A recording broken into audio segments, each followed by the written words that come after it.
Kolesterol tinggi itu tidak memiliki gejala, tapi apabila pernah didapatkan hasil laboratorium kadar LDL lebih dari 100, itu sangat dianjurkan untuk konsultasi ke dokter. Dan juga kadar trigliserid lebih dari 150.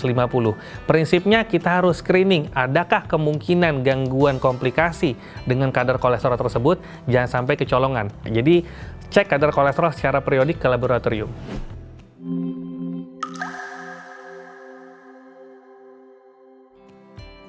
Kolesterol itu adalah salah satu komponen lemak ya. Dan kolesterol itu sebenarnya ada di dalam tubuh juga karena dia adalah salah satu pembentuk dari dinding sel.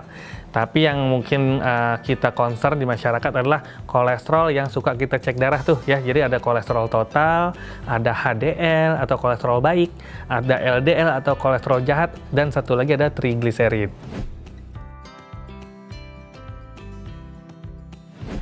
Kolesterol itu sebelum kita tahu ini naik atau turun, kita harus tahu dulu kolesterol asalnya dari mana.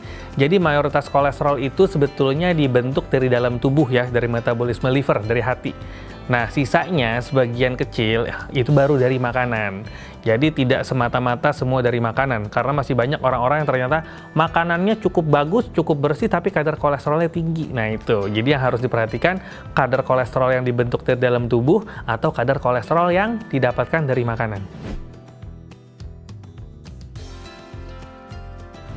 Kolesterol pada prinsipnya tidak memiliki gejala sampai memberikan komplikasi. Kalau selama ini teman-teman beranggapan bahwa sakit tengkuk diakibatkan karena kolesterol, itu adalah kesalahan ya, itu tidak ada hubungannya sama sekali. Karena kolesterol itu paling sering menyebabkan gangguan pembuluh darah, serangan jantung, stroke, dan gangguan empedu. Tidak ada kolesterol menyebabkan nyeri di sana, nyeri di sini, kesemutan di sana, kesemutan di sini. Bukan. Jadi kalau ternyata teman-teman memiliki gejala tersebut, itu bukan tanda dari kolesterol. Karena kolesterol adalah silent killer. Kalau sudah berkomplikasi, baru memberikan gejala.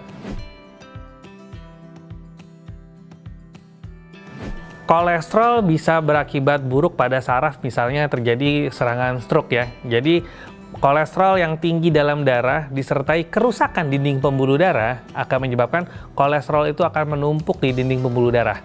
Penumpukan kolesterol ini lambat laun akan bertambah sehingga pembuluh darah yang tadinya berdiameter cukup lebar itu akan tertutup timbunan kolesterol. Otomatis timbunan ini akan menyebabkan aliran darah berkurang. Aliran darah yang berkurang terutama ke otak dapat menyebabkan kematian sel otak yang kita sebut namanya stroke iskemik atau kita kenal stroke sumbatan. Selain itu, sumbatan yang akibat kolesterol tadi, plak tadi, tumpukan itu bisa lepas. Dan kalau dia lepas, dia akan menyumbat lagi sehingga menyebabkan stroke yang lebih luas lagi.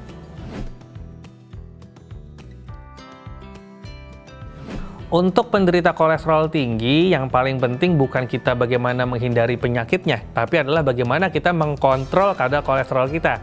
Karena kalau kadar kolesterol kita relatif aman, maka insya Allah yang namanya penyakit-penyakit komplikasi itu tidak terjadi.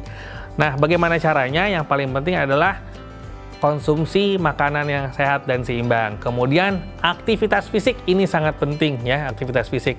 Kemudian hindari penyebab lain kolesterol itu mudah tertimbun seperti alkohol, konsumsi karbohidrat berlebih, kemudian merokok. Nah, seperti itu juga. Jadi dengan harapan apabila ini dilakukan, maka kadar kolesterol bisa terkontrol dan komplikasi tidak terjadi.